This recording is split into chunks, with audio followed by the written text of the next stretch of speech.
कुठलाही सर्वसामान्य माणूस आपल्याकडं आला तर आपण त्याला अटेंड न करता पाठवणं किंवा त्याच्याकडं दुर्लक्ष करणं हे एका अर्थानं आपल्या वडिलांच्याच प्रतिमेला आपण थोडंसं डाग लावल्यासारखं असतंय.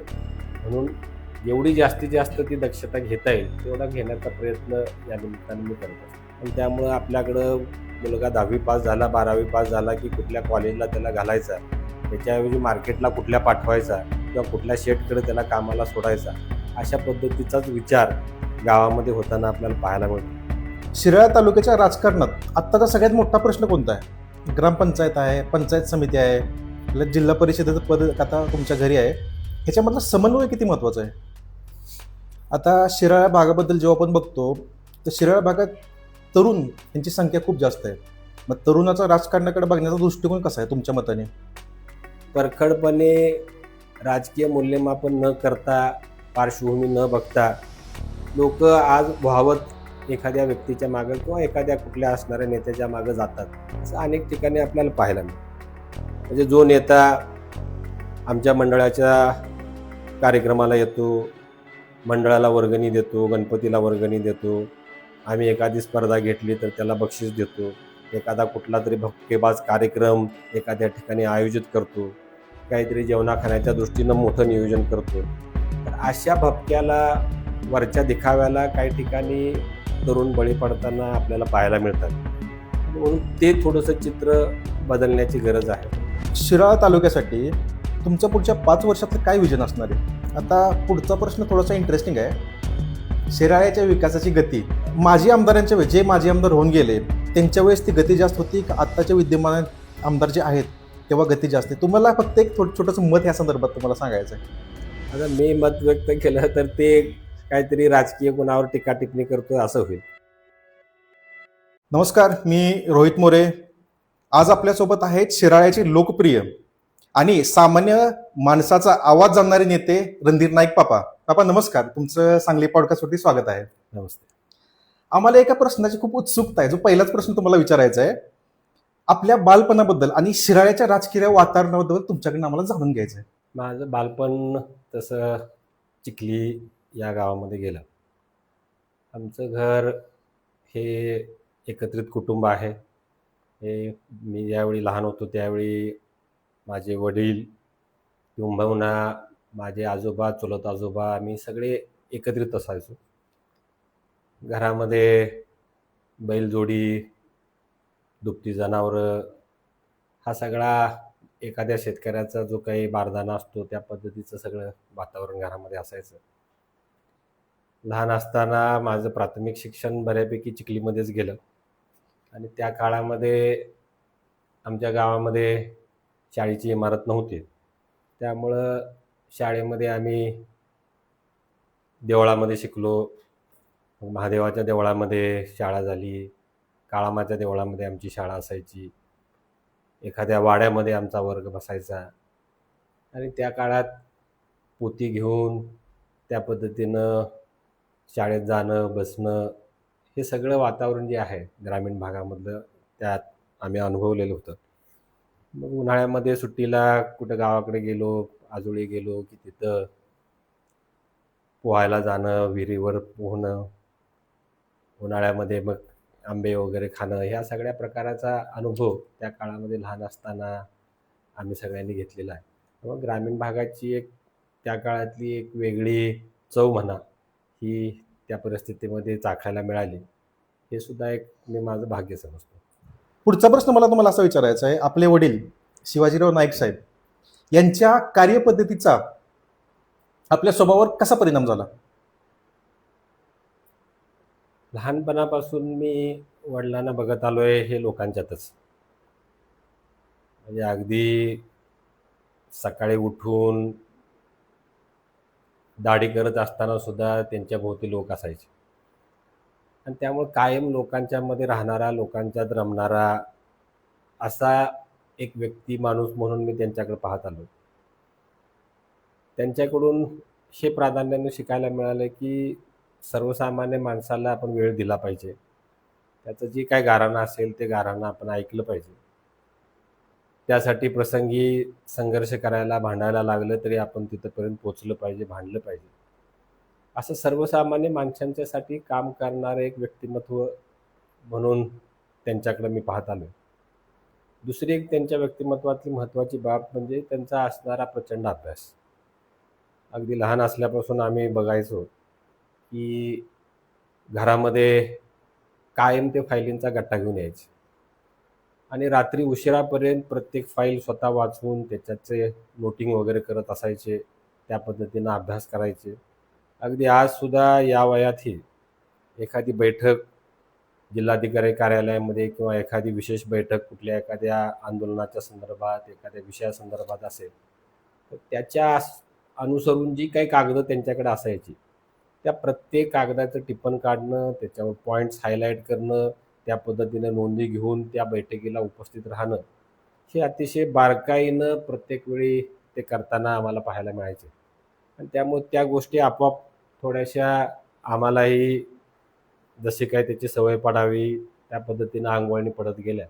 आणि याचा जास्त फायदा मला मी जिल्हा परिषदेमध्ये असताना, जिल्हा परिषदेमध्ये ज्यावेळी तिथल्या खरेदीच्या वेगवेगळ्या भ्रष्टाचाराच्या प्रकरणांचा पाठपुरावा आम्ही केला, त्यावेळी ती सगळी प्रकरणं मांडताना, त्याच्या चौकशीची मागणी करताना, त्या अनुषंगानं जिल्हा परिषदेच्या आमसभेमध्ये प्रश्न उपस्थित करताना हे सगळं नोटिंग करणं, त्याचे पॉईंट्स काढून घेणं, त्या पद्धतीनं महत्त्वाच्या प्रश्नाचा उल्लेख सतत करत राहणं, हे वडिलांच्यामुळं मला शिकायला मिळालं किंवा करता आलं. आणि त्याचाही फायदा त्या काळामध्ये जिल्हा परिषदेमध्ये काम करत असताना झाला.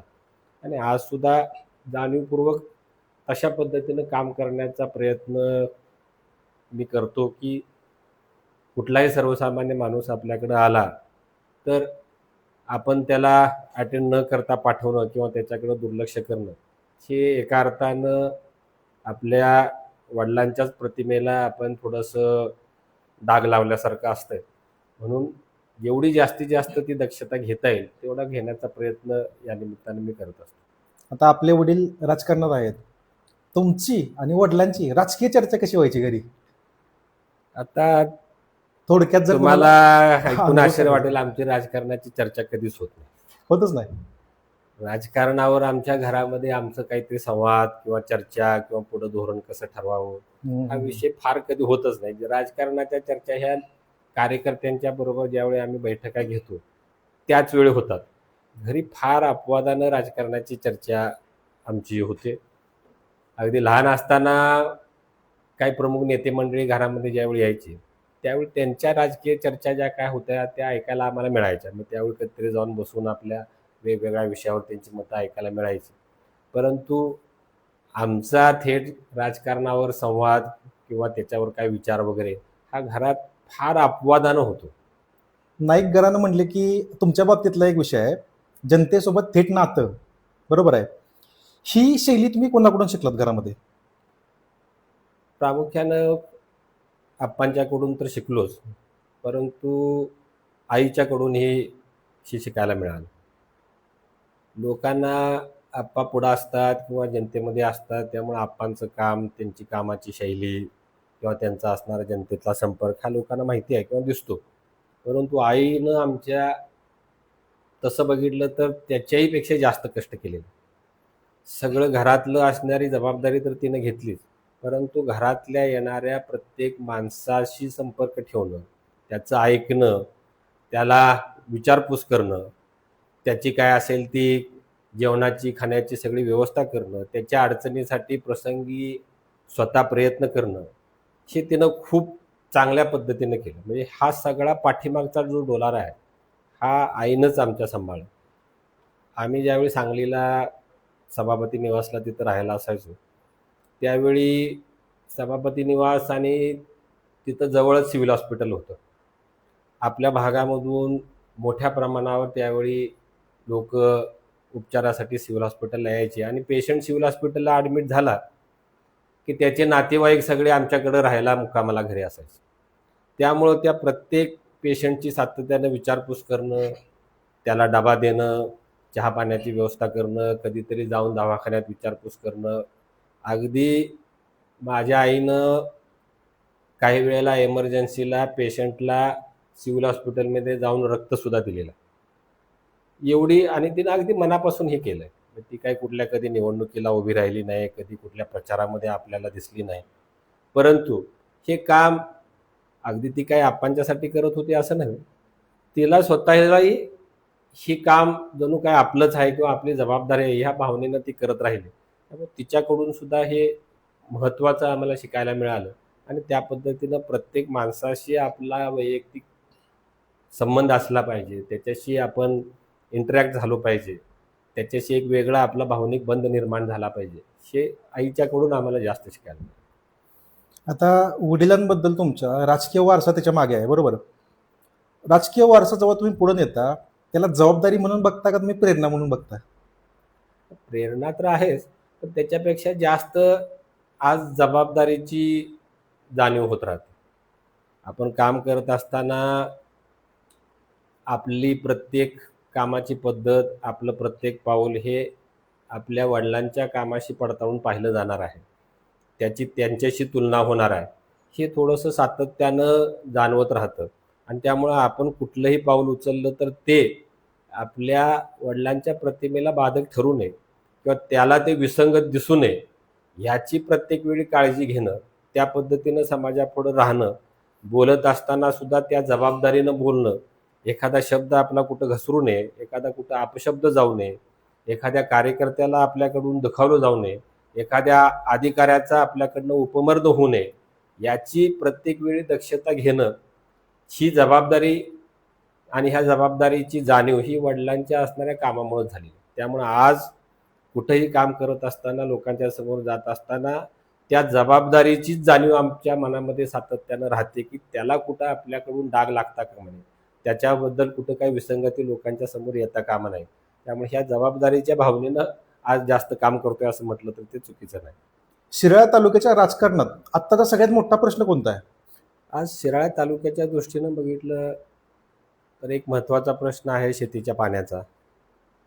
आपली जी पाण्यापासून वंचित असणारी गावं आहेत, तर या सर्व गावांना शेतीचं बारमाही पाणी मिळावं हा एक महत्त्वाचा प्रश्न आहे. कारण आपल्या भागामध्ये उत्तर भाग असेल, पश्चिम भाग असेल, बऱ्याच कुटुंबांना आज मुंबईला रोजगारासाठी जावं लागतं. कारण गावामध्ये राहून गावातल्या असणाऱ्या ह्या जिरायती शेतीवर आपलं पोट भरत नाही.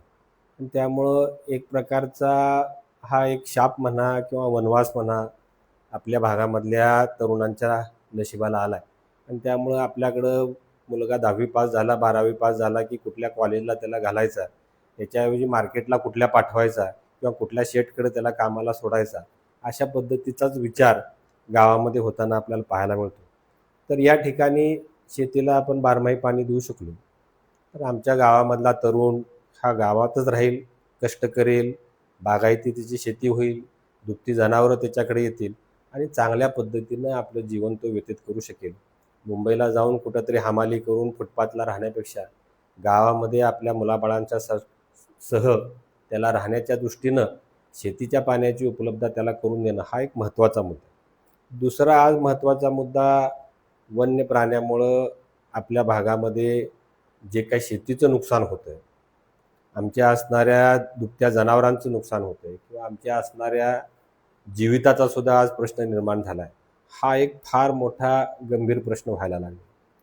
याच्या संदर्भात अगदी 3-4 वर्षापासून आपण आंदोलनं करतोय. हा मुद्दा संबंधित असणाऱ्या विभागासमोर मांडण्याचा आम्ही प्रयत्न करतोय किंवा लोकांच्यामध्ये सुद्धा जागृती करण्याचा प्रयत्न करतोय की आपण सगळ्यांनी या विषयासंदर्भात आग्रहानं आता पुढं आलं पाहिजे.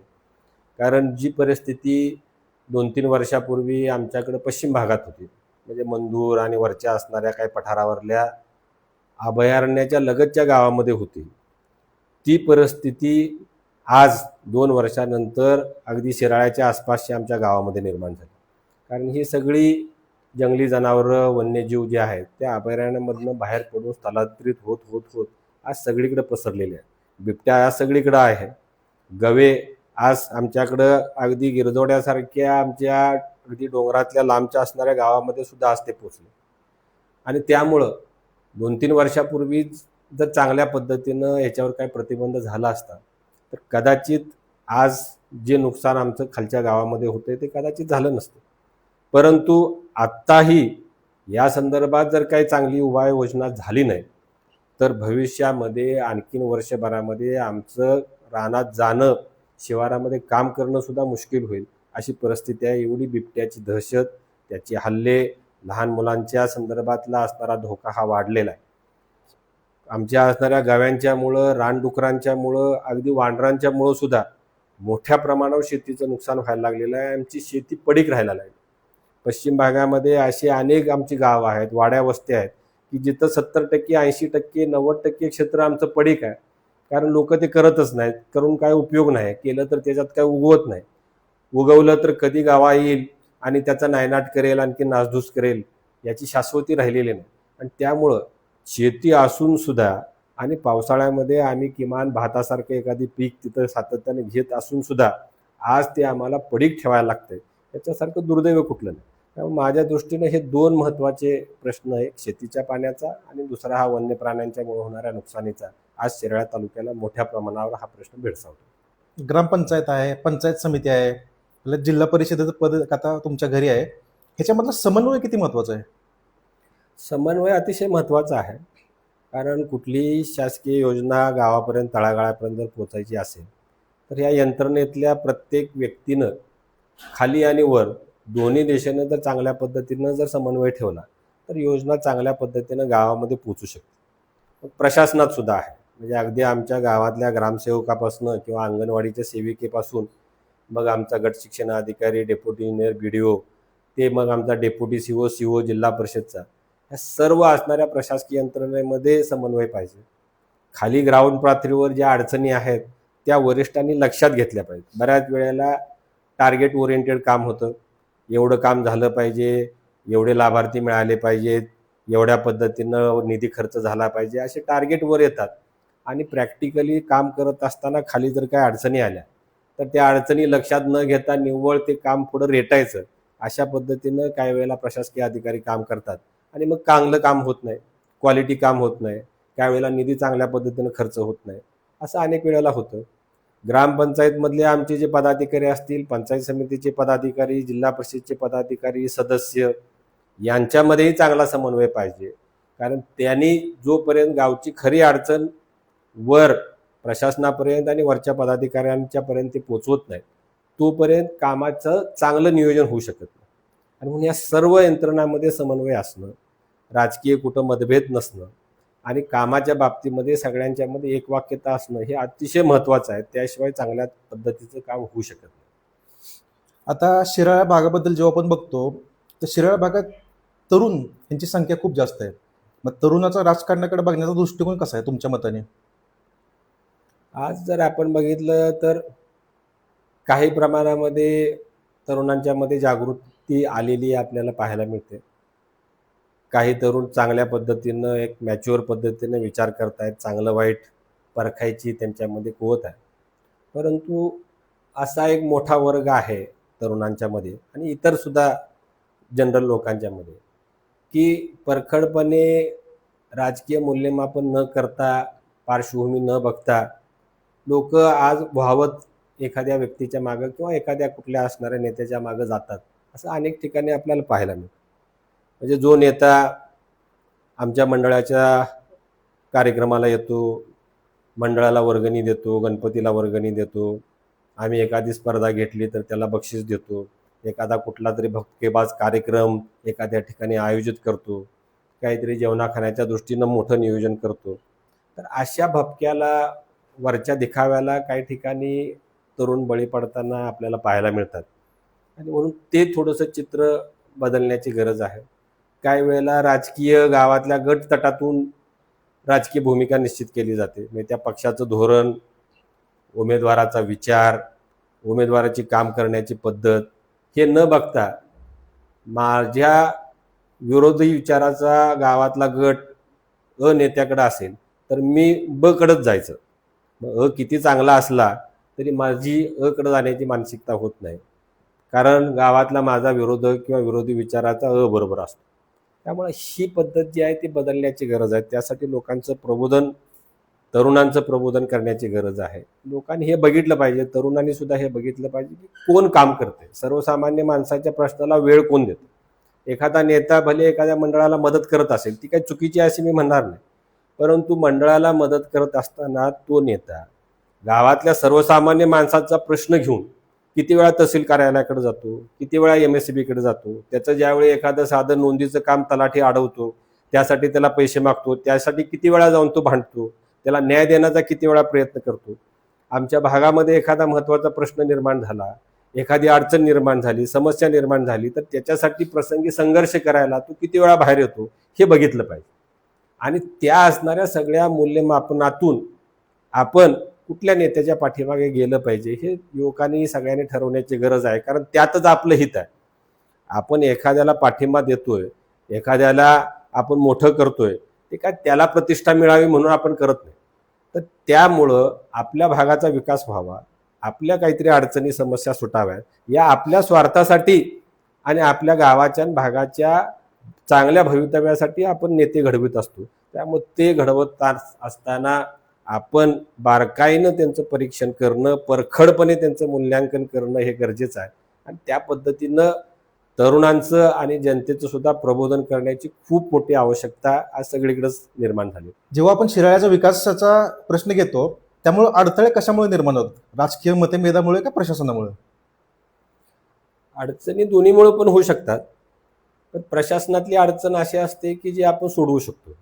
तिथं थोडंसं लक्ष दिलं, थोडंसं पाठपुरवठा केला, आपली जरा थोडीशी देखरेख असेल तर प्रशासनातल्या अडचणी ह्या वेळीच आपल्याला दूर करता येऊ शकतात.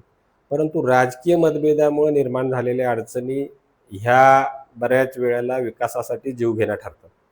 आणि एखादी चांगली योजना, एखादं चांगलं काम गावातल्या राजकीय मतभेदामुळं, गटातटीच्या राजकारणामुळं हाणून पाडलं जातं.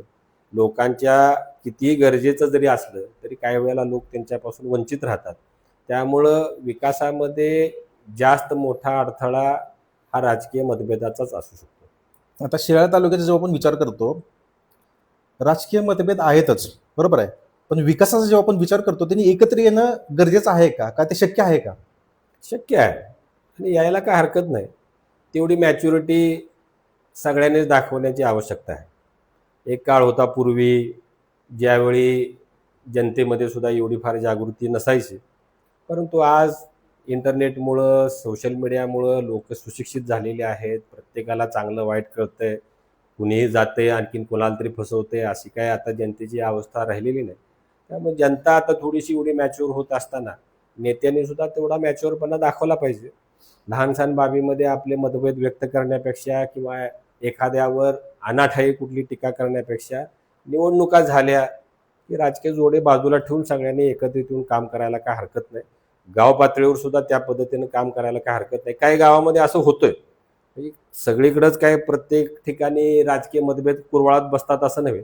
काही गावं अशीही चांगली आहेत की जिथं लोक निवडणुका झाल्या की एकत्रित येतात, बसतात, विचार करतात आणि त्या गावामध्ये आपण बारकाईने बघितलं तर प्रगती झालेली दिसते. त्या गावातली शाळा असेल, अंगणवाडी असेल, ग्रामसेवक असेल, तलाठी असेल, चांगल्या पद्धतीनं काम करताना आपल्याला दिसेल. त्यामुळं हे शक्य आहे आणि ह्या पद्धतीनं एकत्रित आलं पाहिजे किंवा जनतेनं सुद्धा असा दबाव निर्माण केला पाहिजे. विनाकारण राजकारण करणाऱ्या माणसांना त्या पद्धतीनं आपण जागा त्यांची दाखवली पाहिजे आणि सगळ्यांनाच सरळ रेषेमध्ये येण्यास जनतेनं, तरुणांनी भाग पाडलं पाहिजे. आता जेव्हा आपण स्थानिक पातळीवर बघतो तर एकाच नेत्याचे 3, 4, 5 गट असतात. हे गटबाजीचं राजकारण किती घातक आहे? विकासाला निश्चितपणे मारकच आहे. कारण गावामध्ये एखादा कार्यक्रम, उपक्रम, एखादं काम आणत असताना सगळ्यांचं जर त्याला सहकार्य मिळालं तर ते चांगल्या पद्धतीनं सुरळीत होऊ शकतं. परंतु काही वेळेला गटातटाच्या राजकारणातनं कामात अडथळे आणण्याचा प्रयत्न होतो. काही कायदेशीर अडचणी उत्पन्न करण्याचा मुद्दा येतो. जाणून बुजून एखादं काम अडवायचं, काहीतरी एखादी तक्रार करायची, चांगलं चाललेलं असणारं काम थांबवायचं. त्याच्यामुळं अल्टिमेट होणारं नुकसान हे गावाचं आणि सर्वसामान्य जनतेचं होतं. त्यामुळे आपल्याकडं जो मगाशी आपण मुद्दा चर्चेत घेतला होता की राजकीय मतभेदाचा किती विकासाला अडथळा आहे, तर ह्या राजकीय मतभेद आणि गटबाजी हा प्रमुख अडथळा आहे असं म्हटलं तर ते काय चुकीचं ठरू. शिराळा तालुक्यासाठी तुमचं पुढच्या 5 वर्षातलं काय विजन असणार आहे? शिराळा तालुक्याच्या विकासासंदर्भात प्रामुख्यानं एक मगाशी आपण चर्चा केली तो शेतीच्या पाण्याचा जो प्रश्न आहे हं. हा प्राधान्यानं पूर्णत्वाला नेणं गरजेचं आहे. त्यासाठी नाईक साहेबांच्या माध्यमातून जी वाकोडी योजना त्या काळामध्ये प्रत्यक्षात आली ती आज 100% अजून कार्यान्वित झालेली नाही, परंतु ती चांगल्या पद्धतीनं कार्यान्वित करणं, प्रत्येक गावापर्यंत व्यवस्थित त्याचं पाणी पोहोचवणं हे खूप मोठं काम आहे. कारण उद्या काही कालावधीनंतर ही योजना जी आहे ती चालवण्यासाठी, त्याच्या पाण्याच्या वितरणासाठी ही गावाकडे हस्तांतरित केली जाणार आहे, लोकांच्याकडे हस्तांतरित केली जाणार आहे. त्यामुळं ती चांगल्या पद्धतीनं चालू ठेवणं हे आमच्या भागाच्या भवितव्याच्या दृष्टीने खूप महत्त्वाचं आहे. हा एक महत्त्वाचा मुद्दा आहे. दुसरा, आपल्या भागाच्या दृष्टीनं चांदोली आणि तिथला असणारा भाग, तिथं पर्यटनदृष्ट्या तो विकसित करणं हेही खूप गरजेचं आहे. कारण आज सगळ्यात जास्त रोजगार देणारं कुठलं क्षेत्र असेल तर ते पर्यटनाचं आहे. जर आमच्या भागामध्ये आपण चांगल्या पद्धतीनं पर्यटन क्षेत्र तयार करू शकलो, आज चांदोलीचं अभयारण्य झालेलं आहे, व्याघ्र प्रकल्प झालेला आहे, आज मोठ्या प्रमाणावर त्या असणाऱ्या प्रकल्पाची माहिती घेऊन लोक इथं येतात, त्या पद्धतीनं तशा चांगल्या सुविधा जर आम्ही निर्माण करू शकलो तर आमच्याही लोकांना चांगल्या पद्धतीचा रोजगार मिळेल, होमस्टे सारख्या गोष्टी चालू होतील, आम्हाला गाईडसारखे काही तरुण तिथं जे आहेत ते आम्हाला कामाला मिळतील, तिथं वाहनांच्या असणाऱ्या सगळ्या यंत्रणेमधून आम्हाला काही लोकांना रोजगार मिळेल. चांदोलीच्या धरणाच्या खालच्या बाजूला एक चांगलं उद्यान व्हावं अशा पद्धतीचा प्रस्ताव गेली अनेक वर्ष शासनाकडे दिलेला आहे आणि त्याच दृष्टीनं थोडासा पाठपुरवठा चालू आहे. अनेक वेळेला बैठका वगैरे झाल्या तर तिथं जसं पैठणला गार्डन आहे किंवा वृंदावनला जसं गार्डन आहे अशा पद्धतीचं एक चांगलं गार्डन की जे धरणातल्या असणाऱ्या ग्रॅव्हिटीच्या पाण्याच्या माध्यमातूनच आपण चांगल्या पद्धतीनं फुलवू शकतो किंवा तिथं कारंजासारख्या इतर सगळ्या असणाऱ्या चांगल्या सुविधा आपण निर्माण करू शकतो. असं एक चांगलं जर तिथं गार्डन विकसित झालं तर खूप एक चांगला पर्यटनाच्या दृष्टीनं त्याचा इम्पॅक्ट होऊ शकतो. तर ते एक पर्यटन क्षेत्र विकसित करणं हा एक महत्त्वाचा भाग आहे. दुसरं, आपल्याकडे शेतीच्या दृष्टीनं बघितलं तर आमचे बहुसंख्य शेतकरी सगळे अल्पभूधारक, छोट्या छोट्या सगळ्या आमच्या जमिनी वेगवेगळ्या पद्धतीनं विभागलेल्या आहेत. तर या सगळ्या जमिनीमध्ये थोडीशी आता यांत्रिकीकरणाची प्रक्रिया करायची असेल तर थोडीशी गट शेती, समूह शेती हा प्रयोग आपल्याकडे करण्याची गरज आहे. त्या दृष्टीनं थोडासा भविष्यामध्ये पाठपुरवठा करणं, आम्हाला कमर्शियल पद्धतीनं शेती करण्याच्या दृष्टीनं थोडीशी लोकांची मानसिकता तयार करणं, त्याची माहिती लोकांच्यापर्यंत पाठवणं. आज आपल्या भागामधनं फळं भाजीपाला आम्ही उत्पादित केला तर मुंबईला आमची भरपूर मंडळी मार्केटमध्ये त्याची विक्री करण्यासाठी आज वर्षानुवर्ष व्यवसाय करतात. त्यांच्या माध्यमातून आम्हाला चांगल्या पद्धतीनं या गोष्टीचा उपयोग करता येईल. थोडंसं सेंद्रिय पद्धतीनं आम्ही फळं भाजीपाला करून त्याचं इथं चांगलं पॅकिंग करून जर आपल्याला मार्केटला देता आलं तर अगदी 5 स्टार हॉटेलला सुद्धा डायरेक्ट त्याचा सप्लाय होऊ शकतो. अशा पद्धतीची यंत्रणा निर्माण करणं हे सुद्धा आपल्या पुढच्या असणाऱ्या विकासाच्या दृष्टीनं एक मोठं आपल्यासमोर आव्हान आहे की ज्याच्यासाठी प्रयत्न करण्याची गरज आहे. युवकांना थोडासा शेती आणि पूरक व्यवसाय या अनुषंगानं त्यांना आकर्षित करणं, कारण शेती हाच आपल्या भागाच्या दृष्टीनं एक महत्त्वाचा आपला व्यवसाय होऊ शकतो आणि तेवढं पोटेन्शियल शेतीमध्ये आहे.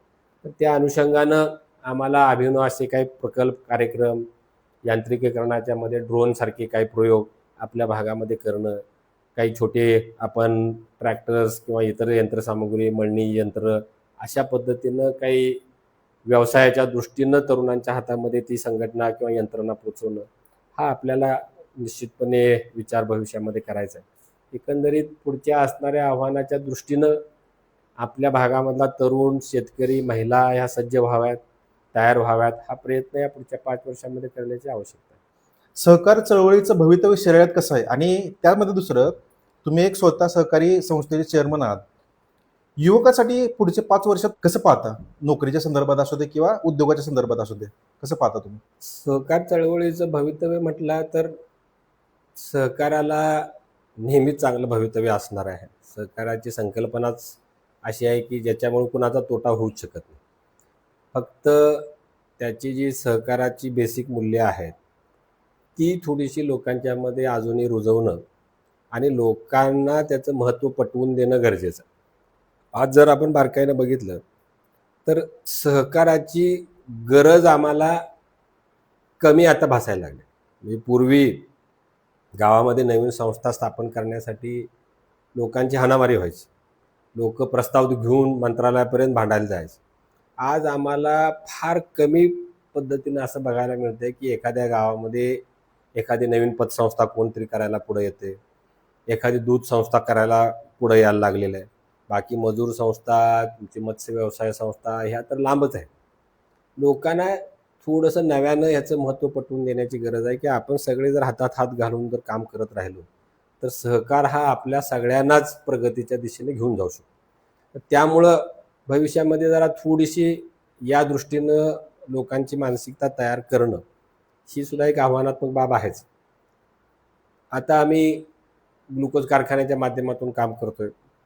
देशामधला सहकारी तत्वावरचा हा एकमेव कारखाना आहे की जो आज क्रियाशील आहे. इथं सगळे सहकारी कारखाने एक दोन झाले होते, ते बंद झालेले आहेत. आज आम्हाला सुद्धा वर्किंग कॅपिटलची, खेळत्या भांडवलाची खूप मोठी अडचण आहे. कारण आपला कारखाना हा 150 टन दररोज मक्यावर प्रक्रिया करणारा कारखाना आहे आणि आपल्या आसपास आज दररोज 1000, 1200 एवढ्या कॅपॅसिटीनं मक्यावर प्रक्रिया करणारे कारखाने झाले. म्हणजे आमची 150 टनाची कॅपॅसिटी आणि दुसऱ्या कारखान्याची 1200 टन जर प्रतिदिन मका प्रक्रिया करण्याची कॅपॅसिटी असेल तर त्यांना जर आम्हाला कॉम्पीट करायचं झालं तर बऱ्याचशा मर्यादा येतात. खेळतं भांडवल हे त्या कारखान्यांच्याकडं आहे. ते लोक ज्यावेळी मक्याचा मार्केटमध्ये दर अतिशय कमी असतो त्यावेळी भरपूर मका स्टॉक करून ठेवू शकतात, कारण तेवढी यंत्रणा, तेवढं भांडवल त्यांच्याकडे आहे. आणि तो मका ज्यावेळी मक्याचे दर वाढतात त्यावेळी ते उपयोगात आणून आपलं प्रोडक्ट आमच्यापेक्षा किफायतशीर दरामध्ये मार्केटमध्ये आणू शकतात. आम्हाला मर्यादा आहे. अगदी 1 महिन्याचा सुद्धा मका खरेदी करण्या एवढं खेळतं भांडवल आमच्याकडं नाही. आणि त्यामुळे शासनाकडे आम्ही आग्रह करतोय, मागणी करतोय की आपल्या ह्या कारखान्यांना ज्यांना खेळत्या भांडवलाचा मोठ्या प्रमाणावर आज वापर करावा लागतो, गरज आहे, तर अशा कारखान्यांना शासनानं थोडंसं मदत करण्याची गरज आहे. दुर्दैवानं अजून त्या संदर्भातले काही निर्णय झालेले नाहीत. त्याचा पाठपुरवठा आम्ही करतोय. परंतु थोड्या दिवसामध्ये आपल्याला ती सुद्धा असणारी अडचण जी आहे ती दूर झालेली आणि चांगल्या पद्धतीनं त्या असणाऱ्या प्रकल्पाची वाटचाल झालेली आपल्याला पाहायला मिळेल. तर असे जे प्रकल्प आपण डोळ्यासमोर ठेवतोय, म्हणजे आमचा ग्लुकोज कारखाना असेल, शिवाजी केनमध्ये आम्ही आज सल्फरलेस साखर तयार करतो. आज शिवाजी केनमधली जी साखर आमची ज्यावेळी आपलं कारखान्याचं प्रोडक्शन होतं त्यावेळी आम्ही एक्सपोर्ट करत होतो आणि एक्सपोर्टला इतर कारखान्याच्या तुलनेमध्ये आम्हाला 2 पैसे दर जास्त मिळत होता. आम्ही निव्वळ पारंपरिक पद्धतीनं बल्कमध्ये साखर विकण्याच्या ऐवजी अर्धा किलो, 1 किलोचं पाउचेस करून विकण्याचा प्रयत्न आम्ही त्या काळामध्ये केला. एवढंच नव्हे तर काही स्पेशलाइज शुगर्स आपण बनवले. त्यावेळी एअर इंडिया, जेट एअरवेज सारख्या मोठ्या ज्या विमान कंपन्या होत्या, या विमान कंपन्यांना त्यांच्या असणाऱ्या ग्राहकांसाठी किंवा प्रवाशांसाठी ते जे छोटे साखरेचे सॅशे आपल्याला, आपण विमानामध्ये किंवा प्रवास करताना गेलो तर आपल्या चहाबरोबर ते छोटे साखरेचे सॅशे मिळतात. ते सॅशे आम्ही बनवत होतो. त्या पद्धतीची साखर आम्ही बनवत होतो आणि आम्हाला सांगायला अभिमान वाटतो की त्या काळामध्ये ज्यांनी कोणी प्रवास केला असेल एअर इंडियातनं, जेट एअरवेजमधून, त्यावेळी त्या पाऊचवर मॅन्युफॅक्चर्ड बाय शिवाजी केन प्रोसेसर असं आमचं नाव होतं. तर असा एक वेगळ्या पद्धतीनं प्रयत्न आम्ही करत होतो. त्यामध्ये युवकांना जास्तीत जास्त आपल्याला सहभागी करून घेता येईल. त्याच्या मार्केटिंगमध्ये त्या पद्धतीनं आज आपल्या जे रॉ मटेरियलची रिक्वायरमेंट आहे, हे मक्यासारखं पीक असेल तर हा मक्याचं उत्पादनसुद्धा आपल्याला चांगल्या पद्धतीनं कसं घेता येईल या अनुषंगानं सुद्धा प्रयत्न करणं. आम्हाला एकरी 40 क्विंटल, 50 क्विंटल, आज 60-65 क्विंटलपर्यंत एकरी उत्पन्न देणारं मक्याचं बियाणं आज उपलब्ध झाले. तर ते थोडंसं युवकांना प्रोत्साहित करून आपण कल्टिवेट करायला लावणं, त्यांचा जास्तीत जास्त यामध्ये सहभाग घेणं, मक्याचं जे आपलं फॉडर निघतं किंवा जे आपला चारा निघतो त्याच्यावर प्रक्रिया करणं, तो आपल्याला दुभत्या जनावरांच्यासाठी वर्षभर उपयोगात राहील या दृष्टीनं पाहणं, अशा काही पूरक बाबी ज्या आहेत ते युवक करू शकतात. आणि हा व्यवसाय म्हणून त्या पद्धतीनं आपल्या कारखान्याच्या बरोबरीनं स्वतःचा व्यवसाय हा अशा पद्धतीनं डेव्हलप करून आपल्याला लोकांना चांगल्या पद्धतीची सेवा देता येऊ शकते. तर असं एक नेटवर्किंग भविष्यामध्ये आपल्याला सहकार यंत्रणेच्या माध्यमातून, या कारखानदारीच्या माध्यमातून करता येईल आणि तसा प्रयत्न आपल्याला आम्ही आमच्या पद्धतीनं करण्याचा निश्चितपणे पुढं आणि भविष्यामध्ये करत राहू. आता पुढचा प्रश्न थोडासा इंटरेस्टिंग आहे. शिराळ्याच्या विकासाची गती माजी आमदारांच्या वेळेस जे माजी आमदार होऊन गेले त्यांच्या वेळेस ती गती जास्त होती का आत्ताच्या विद्यमान आमदार जे आहेत तेव्हा गती जास्त आहे? तुम्हाला फक्त एक छोटंसं मत ह्या संदर्भात तुम्हाला सांगायचं आहे. आता मी मत व्यक्त केलं तर ते काहीतरी राजकीय कोणावर टीका टिप्पणी करतोय असं होईल. परंतु वस्तुस्थिती जर आपण बघितली तर त्या काळामध्ये मोठ्या प्रमाणावर कामं झाली हे तर निश्चित आहे. आता हे सरकार आल्यानंतर अजूनही त्या पद्धतीनं ग्रामीण भागामधल्या आपल्या असणाऱ्या ह्या विकासाच्या दृष्टीनं जशा प्रमाणात निधी आला पाहिजे अजूनही त्या पद्धतीनं आमच्या मतदारसंघामध्ये तरी येताना आपल्याला काही दिसलंच नाही. पूर्वी ज्या पद्धतीनं आला, ज्या कामांना आपल्या मान्यता मिळाल्या, मग आमच्या नळपाणी पुरवठा असतील, काही आपल्या असणारे साठवण तलावाचे नवीन मोठे आपले कामं झाले, रस्त्यांची कामं झाली, अशी असंख्य कामं त्या काळामध्ये झाली, ती गतीनंच झाली. आज दुर्दैवानं थोडीशी ती गती कमी जाणवते. आता स्क्रीनवरती तुम्ही बघू शकताय बऱ्याचशा कमेंट्स तुम्हाला दिसतील एक एक एक एक. त्यातली एक कमेंट तुमच्याबद्दल मी वाचून दाखवतो. प्रशासनावर पकड, बरोबर आहे, जी माजींना पण जमली नाही आणि जी विद्यमानांना पण जमली नाही, हॅशटॅग पापा. म्हणजे युवकांमध्ये तुमच्या बाबतीतलं एक क्रेज खूप मोठा आहे, बरोबर आहे. अशा अनेक कमेंट्स आहेत जे तुमच्या संदर्भातले पॉझिटिव्ह आहेत. ह्याबद्दल तुमचं काय मत आहे? त्या ज्या कोणी कमेंट दिल्या असतील त्यांना मी धन्यवाद देतो. पण शेवटी कसं आहे की आपण काम करत असताना चांगल्या पद्धतीनं काम व्हावं असा प्रयत्न नेहमीच माझ्याकडून असतो. अर्थात मी म्हणजे काही फार मोठा कोण आदर्शाचा पुतळा आहे असा माझा काही दावा नाही. कदाचित ह्या 4 चांगल्या कमेंट आपल्याला वाचायला मिळाल्या असतील. कदाचित एखादं काम होत असताना कमी जास्त सुद्धा झालं असण्याची शक्यता आहे, नाही असं नाही. परंतु जाणून बुजून कुठली चूक होत नाही किंवा आपल्याकडून होऊ नये याची मात्र जेवढी होईल तेवढी दक्षता घेण्याचा प्रयत्न असतो. आणि शेवटी ही आप्पांचीच शिकवण आहे, वडिलांची शिकवण आहे की त्यांनी जी एक पायवाट आम्हाला घालून दिलेली आहे त्या पायवाट्याने निव्वळ चालत जरी गेलो आणि त्यांच्या पाऊल खुणा ज्या आहेत त्या व्यवस्थित बघत पावलं टाकत गेलो तर मला वाटते चूक होण्याची शक्यता फारच कमी आहे. असा एक आदर्श जर आपल्यासमोर असेल तर काम करण्याला सुद्धा त्या पद्धतीनं चांगलं बळ मिळतं, एक चांगली दिशा मिळते. आणि मला वाटते जे काही कॉमेंट्स आले असतील त्या कॉमेंट्स सगळ्या ह्या आमच्यावरच्या झालेल्या संस्कारामुळं आणि आप्पांचं अनुकरण करण्याचा जो प्रयत्न अगदी जसा जमेल तसा का असेना जो माझ्याकडून होतोय त्यामुळंच हे झालं असावं असं मला वाटतं. बरं, पुढची एक स्पेशल कमेंट आहे जी तुम्हाला स्क्रीनवर दिसते आता. ती कमेंट अशी आहे, काम केलं एकानं आणि मलाई खाली दुसऱ्यानं, हॅशटॅग ओनली पापा. या संदर्भात थोडंसं आम्हाला सांगा. काही वेळेला असं होतं की एखादा प्रश्न एखादा मुद्दा घेऊन आपण लढतो, त्याचा पाठपुरावा करतो आणि प्रत्यक्ष ते काम ज्यावेळी साकार होतं त्यावेळी कुठली तरी दुसरी व्यक्ती येते आणि ते मी काम केलं आहे अशा पद्धतीनं सांगते. असं अनेक ठिकाणी आपल्याला पाहायला मिळतं. आमची लोकांना हीच विनंती राहील की आपण प्रत्येक गोष्टी बारकाईने तपासली पाहिजे की खरंच कोण प्रयत्न करते, खरंच कोणी त्याचा पाठपुरावा केला, खरं त्याच्यासाठी कोण धडपडलं किंवा काही वेळेला संघर्षसुद्धा करावा लागतो, आंदोलनं होतात. आज सुद्धा अनेक प्रश्नासंदर्भात अनेक मुद्द्यासंदर्भात सातत्यानं आम्ही भांडत असतो यंत्रणाशी. अर्थात भांडतो म्हणजे काय आज लगेच उठलो दुसऱ्या दिवशी काय त्यांच्याबरोबर भांडण करायला गेलो आणि आंदोलन करायला बसलो असं होत नाही.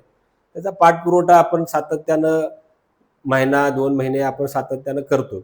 आणि ज्यावेळी लक्षात येतं की एवढा पाठपुरावा करून सुद्धा निर्णय होत नाही किंवा टाळाटाळ होते त्यावेळी मग काहीतरी संघर्षाची भूमिका घ्यायला लागते. किंवा एखादं विकास काम करत असताना ते ज्यावेळी साकार झालेलं आपल्याला पाहायला मिळतं त्यावेळी त्याच्या अगोदर अनेक दिवसांचा किंवा काही बाबतीत अनेक महिन्यांचा सुद्धा पाठपुरावा असतो. आणि तो पाठीमागचा जो पाठपुरावा असतो हा बऱ्याच वेळेला पडद्यामागच राहतो. तिथं पाठपुरावा करणारा धडपडणारा लोकांना दिसत नाही. प्रत्यक्ष ज्यावेळी काम होतं त्यावेळी मग जर श्रेय घ्यायला कोण आला तर तेवढं लोकांच्या नजरेत येऊ शकतं.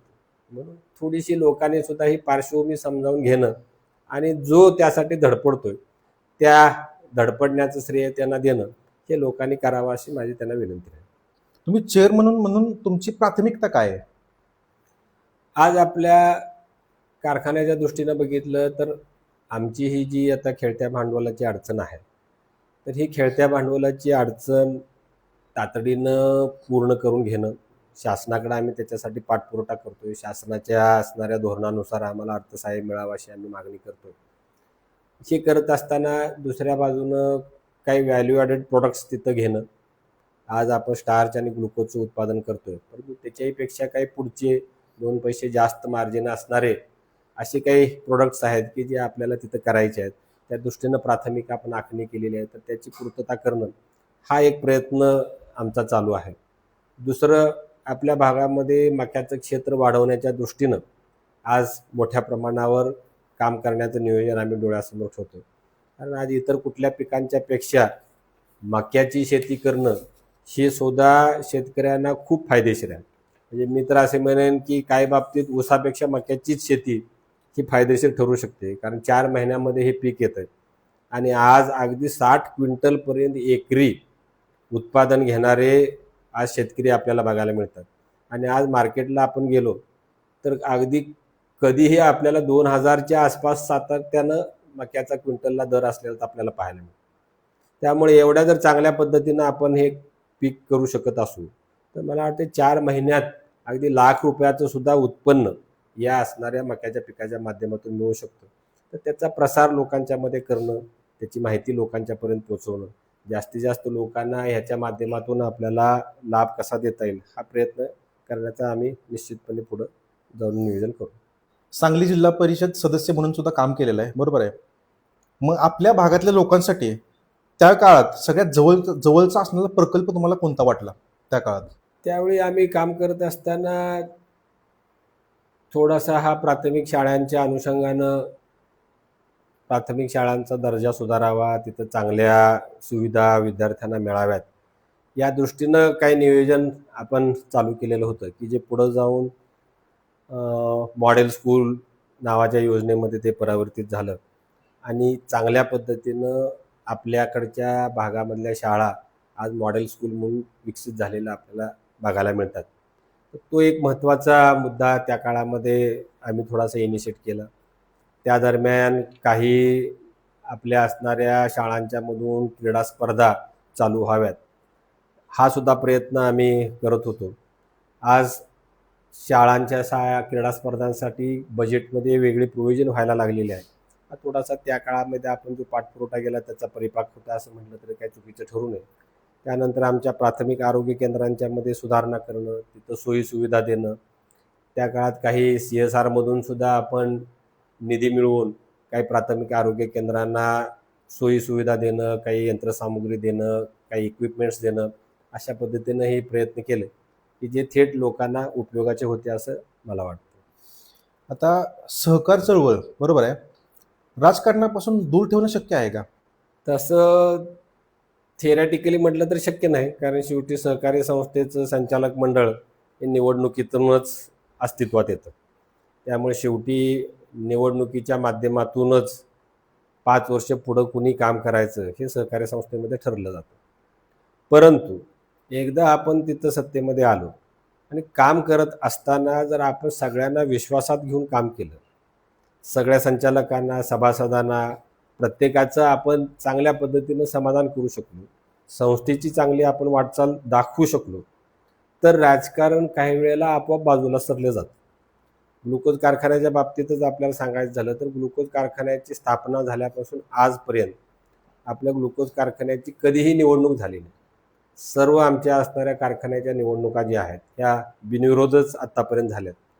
आपण त्या पद्धतीनं काम करत राहिलो, लोकांना आपली एखादी अडचण असेल ती सुद्धा मोकळेपणानं आपण सांगितली, त्याची पार्श्वभूमी सांगितली, तर लोक संस्थेला सहकार्य करायला, संचालक मंडळाच्या पाठीशी उभं राहायला नेहमीच किंवा सातत्यानं तयार असतात. आणि म्हणून प्रामाणिकपणे लोकांच्या समोर जाणं आणि त्यांना विश्वासात घेऊन काम करणं, अशा पद्धतीनं जर सहकारी संस्थेमध्ये आपण काम केलं तर राजकारण हे आपोआप दुय्यम ठरू शकतं आणि संस्था चांगल्या पद्धतीने पुढे जाऊ शकते. नेता म्हणून जेव्हा तुम्ही निर्णय घेता त्या ठिकाणी भावना जास्त महत्त्वाच्या असतात का आकडे जास्त महत्त्वाचे असतात? दोन्ही पण तेवढ्याच महत्त्वाच्या काही वेळेला असू शकतात.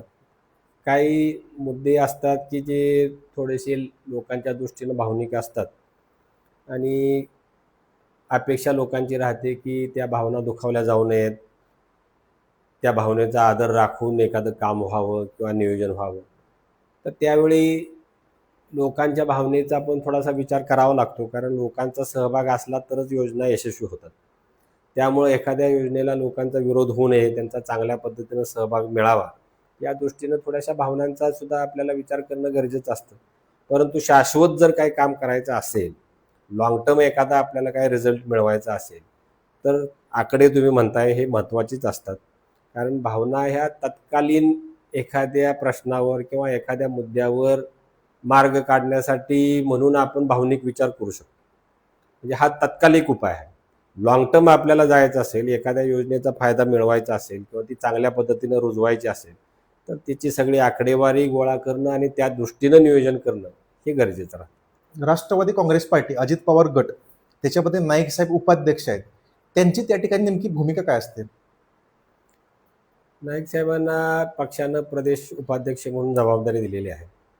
या जबाबदारीच्या अनुषंगानं आपल्या भागामध्ये, विशेष करून पश्चिम महाराष्ट्रामधले काही जिल्हे आहेत, तिथल्या पक्ष संघटनेवर थोडीशी देखरेख ठेवणं, तिथल्या असणाऱ्या पक्ष संघटनेमधल्या अडचणी लक्षात घेणं, त्या असणाऱ्या वरिष्ठांच्यापर्यंत पोचवणं, पक्षाचं काम चांगल्या पद्धतीनं धोरणानुसार ह्या सर्व जिल्ह्यामध्ये होतं आहे का नाही हे पाहणं, निवडणुकीच्या दरम्यान नियोजन करत असताना काही धोरणात्मक सल्ले पक्षाला देणं, कुठं काही मतभेद असतील तर ते मिटवण्याचा, कार्यकर्त्यांच्यामध्ये, यंत्रणेमध्ये समन्वय ठेवण्याचा प्रयत्न करणं, अशा पद्धतीची ढोबळमानानं ही जबाबदारी राहते. आणि त्या वेळच्या परिस्थितीनुसार, एखाद्या निवडणुकीनुसार किंवा एखादा स्थानिक मुद्दा, एखादा स्थानिक प्रश्न, एखादी समस्या निर्माण झाली तर त्याची माहिती घेणं आणि त्या अनुषंगानं धोरणात्मक सल्ला घेण्यासाठी यंत्रणेमार्फत, पक्षामार्फत शासनाला सल्ला देणं, अशा पद्धतीचं नियोजन अपेक्षित असतं. आता पक्षाच्या बदलत्या समीकरणाकडे तुम्ही कसं पाहता? पक्षामध्ये अजितदादांचं जे दुर्दैवी अपघाती निधन झालं, हे निधन पक्षाच्या सर्व कार्यकर्त्यांना खूप मोठं धक्का देणारं होतं. एक मोठी पोकळी निर्माण झालेली. अर्थात पक्ष कार्यकर्त्यांच्याच मध्ये मी म्हणेन असं नव्हे, तर सर्वसामान्य जनतेला सुद्धा दादांचं जाणं हे कुठंतरी हृदयाला वेदना देऊन गेलेलं. दादांचा स्वभाव, त्यांची काम करण्याची पद्धत, धाडसी निर्णय घेण्याची त्यांची क्षमता, कुठलंही काम त्यांच्यासमोर मांडलं आणि ते जर होण्यासारखे असेल तर अगदी टोकाचा संघर्ष करून किंवा प्रयत्न करून ते पूर्ण करून देणं, हा जो त्यांचा स्वभाव होता, आज त्यांच्या जाण्यामुळं एक आपलं काहीतरी जवळचं कोणतरी हिरावून गेलेलं आहे, अशा पद्धतीची भावना झाली. आणि पक्षामध्ये तर आम्हाला सगळ्या मंडळींना ती जास्त जाणवते. या परिस्थितीमध्ये आता सुनेत्रा वहिनींच्यावर जबाबदारी आलेली आहे. आज त्या उपमुख्यमंत्री म्हणून काम करतायत.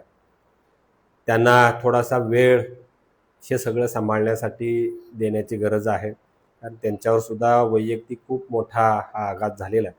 त्यामुळं या वैयक्तिक आघातामधून सावरायचं आणि पुन्हा पक्षाची सुद्धा व्यवस्थितपणे धुरा सांभाळायची, हे करण्यासाठी थोडासा काळ त्यांना द्यावा लागेल. तर त्या अनुषंगानं जेवढं म्हणून सहकार्य त्यांना करता येईल, पक्ष यंत्रणेचं जेवढं त्यांच्या पाठीमागं पाठबळ उभं करता येईल तेवढा करण्याचा प्रयत्न आम्ही सगळी मंडळी करत राहू.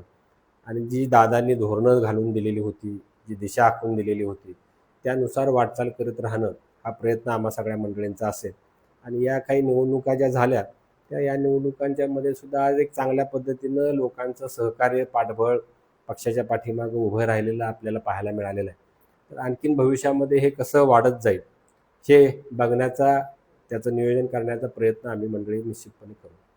आता शिराळा असेल किंवा सांगली जिल्हा असेल, कारण तुमच्या घरात एक मोठी जबाबदारी आहे, पक्ष संघटना मजबूत करण्यासाठी तुमच्या काय योजना आहेत? सगळ्यात महत्त्वाचं म्हणजे पक्ष प्रत्येक गावापर्यंत पोहोचवणं. आज गावागावामध्ये आपली पक्षाची धोरणं, पक्षाचा विचार, सर्वसमावेश असणारं पक्षाचं धोरण, कुठल्याही जातीपातीचा पुरस्कार न करता सर्व लोकांना बरोबर घेऊन आपल्याला विकासाकडे जायचं आहे, ही जी ह्या पाठीमागची बेसिक भूमिका आहे, ही बेसिक भूमिका घेऊन गावापर्यंत पोचणं आणि तिथल्या लोकांना संघटनेबरोबर जोडून घेणं. मग स्थानिक पातळीवर आपल्या प्रत्येक गावनिहाय संघटना मजबूत करणं, मग त्यामध्ये आपली महिलांची संघटना असेल, युवकांची असेल, वेगवेगळे पक्षाचे वेगवेगळ्या समाजात काम करणारे सेल असतील, वेगवेगळे व्यावसायिकांचे सेल असतील, हे सगळे मजबूत करणं आणि त्या सर्व लोकांच्या एकत्रितकरणातून वेगवेगळे जे आमचे दैनंदिन आमच्याशी निगडीत असणारे मुद्दे असतील, ते मुद्दे घेणं, लोकांच्यापर्यंत पोहोचवणं, शासकीय यंत्रणेपर्यंत पोहोचवणं, त्यामधून त्यांना दिलासा मिळवून देणं, असे एक सक्रिय सामाजिक राजकारण करण्याचा प्रयत्न भविष्यामध्ये आम्ही करू, की ज्या माध्यमातून आपोआप पक्ष संघटना आणि ही यंत्रणासुद्धा आमची मजबूत होऊ शकेल. तर सक्रिय राजकारणात, समाजकारणातनं राजकारण हे थोडंसं या पुढच्या काळामध्ये करण्याचा आमचा मनोगत आहे. आता राजकारण म्हणले की तरुण आले, तरुणांना राजकारणात पुढे आणण्यासाठी तुमची काय धोरणं आहेत? मुळात तरुणांशी संवाद करणं, प्रबोधन करणं, जे आपले बेसिक मुद्दे आहेत, प्रश्न आहेत, ते व्यवस्थितपणे त्यांच्यापर्यंत पोहोचवणं. मला वाटते की एखाद्या प्रश्नाचं जर चांगल्या पद्धतीचं विश्लेषण जर तरुणांच्यापर्यंत आपण पोचवू शकलो, त्यांना त्याचं आकलन व्यवस्थितपणे आपण करून देऊ शकलो, तर तरुण बऱ्याच वेळेला गट तट पार्टी न बघता चांगल्या मुद्द्याच्या पाठीमागं, त्या कामाच्या पाठीमागं उभं राहण्याचा प्रयत्न करतात. तर अशा पद्धतीनं एक विधायक राजकारणाचं थोडंसं स्वरूप गावागावामध्ये कसं निर्माण करता येईल, हा प्रयत्न आम्ही मंडळी करू. कारण ह्या तरुणांना सामाजिक सक्रिय राजकारणातूनच आपल्याला क्रियाशील ठेवता येईल. एखादे गाव पातळीवरचे उपक्रम की ज्या माध्यमातून गावामध्ये काही महिलांची आरोग्य तपासणी असेल, किंवा गावात शेतीच्या दृष्टीने एखादा प्रश्न उपक्रम असेल, एखादा सांस्कृतिक कार्यक्रम असेल, एखाद्या मुद्द्यावर जर संघर्ष करण्याची पाळी आली तर त्यामध्ये त्यांचा सक्रिय सहभाग घेणं असेल, अशा ह्या सक्रियतेतल्या या बाबी लोकांच्या समोर किंवा तरुणांच्या समोर ठेवून त्यांना त्या पद्धतीनं गाव पातळीवर क्रियाशील ठेवून आपल्या पक्षाशी जोडून घेणं, हा प्रयत्न भविष्यामध्ये आम्ही करू. की नाईक साहेबांच्या सोबत तुम्ही एक मुलगा म्हणून जेव्हा संवाद साधता, त्यातला एक छोटासा क्षण तुम्ही सांगू शकता का आम्हाला? एक मुलगा आणि वडील ज्यावेळेस तुमचं बोलणं होतं. आप्पांच्या बरोबर चर्चा करत असताना थोडंसं त्यांच्या व्यक्तिमत्वाचं एक दडपण म्हणा, हे सातत्यानं राहतं. म्हणजे अगदी आमच्या घरात बघितलं तर सर्वच जण त्यांच्याशी संवाद करताना थोडंसं काय म्हणतो, जरा अंतर राखून संवाद केल्यासारखे करतात. म्हणजे अगदी आमचे चुलते असतील, इतर वरिष्ठ असतील, घरातले सगळे असतील, एक थोडंसं एक त्यांच्या व्यक्तिमत्वाचं दडपण सगळ्यांना असतंच. आम्ही त्यांच्याशी काय संवाद करायचा असेल, काय फार क्वचित वेळेला असा मोकळेपणाचा संवाद होतो, परंतु आमचा त्यांच्यासमोर एखादा कुठला मुद्दा मांडायचा असेल किंवा एखादं त्यांना काय ते सजेशन द्यायचं असेल, तर त्या आमचा अर्ज कायम आईच्या थ्रूच जातो. जे काय सांगायचं असेल ते पहिल्यांदा आईला सांगायचं आणि मग ते आपणच्यापर्यंत जातं. अशा पद्धतीनं थोडंसं घरातलं आमचं वातावरण आहे. अर्थात वडील काही कुठं फार हिटलरसारखे सगळ्या गोष्टीवर काहीतरी छडीगुणच असतात असं नव्हे, परंतु एक थोडंसं दडपण जे आहे, हे दडपण जरा त्यांचं व्यक्तिमत्वाचं दडपण आपण म्हणू, हे जरा घरामध्ये सगळ्यांना जाणवत राहते. नाईक साहेबांनी तुमच्यावर कधी अभिमान व्यक्त केलाय असा कुठला क्षण आठवतोय तुम्हाला? ज्यावेळी काही चांगलं होईल त्यावेळी निश्चितच पाठ त्यांनी थोपटलेली आहे.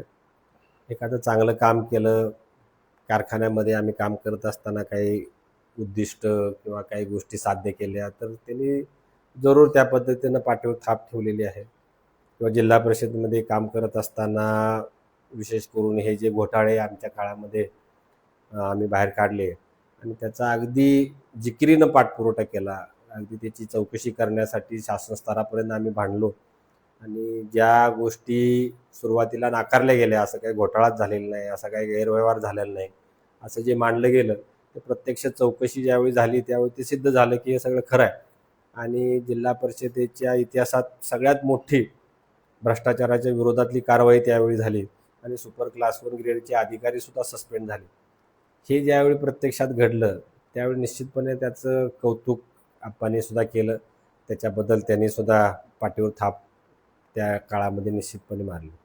आता वडील म्हणलं की कठोर शब्द आलेच. असा कुठला क्षण आहे की साहेब तुमच्याशी बोलले आणि त्यातून तुम्हाला काय शिकायला मिळालं? आप्पा कधी आमच्यावर फार रागवले असं कधी मला आठवत नाही, किंवा कधी आमच्यावर त्यांनी हात उगारलाय. म्हणजे मीच असे नाही, माझे 2 धाकटे भाऊ आहेत, किंवा घरामध्ये इतर आमचे काही चुलत भाऊ असतील, इतर सगळे असतील. कधी कोणाला ते फार रागवून बोललेत, कुठं काहीतरी एखाद्याला रागाच्या भरात काहीतरी मारलंय, हात उगारलाय, असं काही म्हणजे आमच्या तरी काही आठवणीत नाही. पण त्यांच्या मनामध्ये एखादी काही गोष्ट पसंत नसेल तर त्यांच्या चेहऱ्यावरती उमटतेच लगेच, आणि तो चेहरा बघितल्यावरच 2-3 थापडा खाल्ल्यासारखा समोरच्या माणसाला त्याच्यात भाव निर्माण होतो. त्यामुळे न बोलता सुद्धा त्यांच्या असणाऱ्या त्या चेहऱ्यावरच्या हावभावावरूनच जे काय असते समोरच्या माणसाला आपल्या चुकीचं प्रायश्चित्त जे आहे ते लगेच कळतं. तर शिवाजीराव नाईक साहेब यांचा मुलगा, बरोबर, ही केवढी मोठी जबाबदारी आहे? तर खूपच मोठी जबाबदारी आहे. कारण नाईक साहेबांची आज सर्वसामान्य माणसांच्या मध्ये असणारी प्रतिमा ही मला वाटतं इतर कुठल्याही नेत्यांच्या पेक्षा खूप वेगळी आहे. की आमच्यासाठी धावून येणारा, आमची गाऱ्हाणे ऐकणारा, आमच्यासाठी उभं राहणारा, आमच्यासाठी संघर्ष करणारा एक प्रामाणिक पारदर्शी नेता म्हणून लोक त्यांना ओळखतात. कधी कुठला एक शिंतोडा सुद्धा त्यांच्या चारित्र्यावर आत्ताच्या या असणाऱ्या एवढ्या कारकिर्दीमध्ये उमटला नाही. कधी कुठला ठपका त्यांच्यावर कोण ठेवू शकलं नाही. अशा पद्धतीचं एवढं चांगलं काम, एवढी चांगली कारकीर्द त्यांनी घडवली. ती त्यांनी घडवली असताना आता पुढं ते काम न्यायचं म्हटलं तर आपण सुद्धा तेवढ्याच जबाबदारीनं ते केलं पाहिजे. आपण सुद्धा तेवढ्याच चांगल्या पद्धतीनं आपल्या असणाऱ्या आचरणामध्ये शुद्धता ठेवली पाहिजे, ही कायम भावना जाणवत राहते. त्यामुळं त्यांचं काम पुढं नेत असताना किंवा त्यांचा मुलगा म्हणून समाजापुढं जात असताना सातत्यानं मनामध्ये ही भावना राहते की आपल्या कुठल्या कृतीमुळं त्या असणाऱ्या त्यांच्या एवढ्या कारकिर्दीला कुठं डाग लागू नये, किंवा एवढ्या चांगल्या माणसाचा मुलगा हा अशा पद्धतीनं वागतोय किंवा असं काम करतोय किंवा असं बोलतो, असं कधीही कुठं होऊ नये, हे पूर्णपणे अगदी मनात सातत्यानं भावना ठेवून दक्षता घेत आम्ही राहतो. आता एक मुलगा म्हणून साहेबांना तुम्हाला कॅमेऱ्याच्या माध्यमातून एक संदेश द्यायचा असेल तर तो काय असेल? तर त्यांना संदेश देणं एवढा काय मी फार अनुभवी किंवा मोठा जबाबदार व्यक्ती नाही. परंतु त्यांचा जो आदर्श आहे, त्यांची एवढी सगळी कारकिर्दी आहे, ती बघता एवढंच सांगू इच्छितो की त्यांचा आम्हाला खूप अभिमान आहे. त्यांच्यासारखे वडील लाभले हे मी माझं मोठं भाग्य समजतो. आणि आज ज्यावेळी समाजापुढं जातो त्यावेळी त्यांचा मी मुलगा आहे निव्वळ या भावनेचा, त्या पद्धतीचा लोकांचा आम्हाला प्रतिसाद मिळत राहतो. हे निव्वळ त्यांचा मुलगा आहे ही सुद्धा आज लोकांच्या मध्ये आमच्या दृष्टीनं जर कौतुकाची भावना होत असेल किंवा निव्वळ त्याच्यामुळं सुद्धा लोकांच्या मनामध्ये आमच्याबद्दल जर आदर निर्माण होत असेल तर ह्याच्यासारखं सद्भाग्य दुसरं कुठलं नाही. भविष्यामध्ये ह्याला कुठंही किंचित सुद्धा डाग लागता कामा नये असं वर्तन करण्याचा प्रयत्न निश्चितपणे मी करत आहे. आणि समजा उद्या जर इतिहास लिहिला गेला तर नाईक साहेबांच्या कोणत्या गोष्टी हे लोकांनी लक्षात ठेवायला पाहिजे? माझं असं मत आहे की सर्वसामान्य माणसासाठी लढणारा नेता म्हणून लोकांनी त्यांना लक्षात ठेवावं. शेवटचा भाग आहे आपला, तुमचा रॅपिड फायर त्या ठिकाणी घेतो मी. एका शब्दात किंवा एका वाक्यात तुम्हाला उत्तर द्यायचं आहे. शिराळा की संपूर्ण महाराष्ट्र? संपूर्ण महाराष्ट्र म्हणण्यापेक्षा भारतासह महाराष्ट्र. सत्ता की सेवा? सेवा. संघर्ष की समन्वय?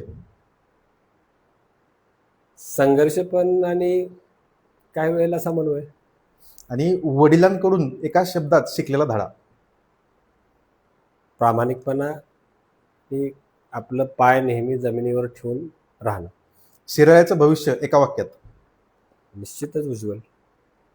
येस. आणि आमच्या पॉडकास्टवरती आल्याबद्दल आपलं खूप खूप धन्यवाद आणि आम्हाला संधी दिल्याबद्दल खूप खूप धन्यवाद. आपले सुद्धा धन्यवाद की तुम्ही आज इथं मला याची संधी दिली, निमंत्रित केलं आणि माझी आपण मुलाखत घेतली, त्याबद्दल आपल्यालाही मनपूर्वक धन्यवाद. येस, धन्यवाद.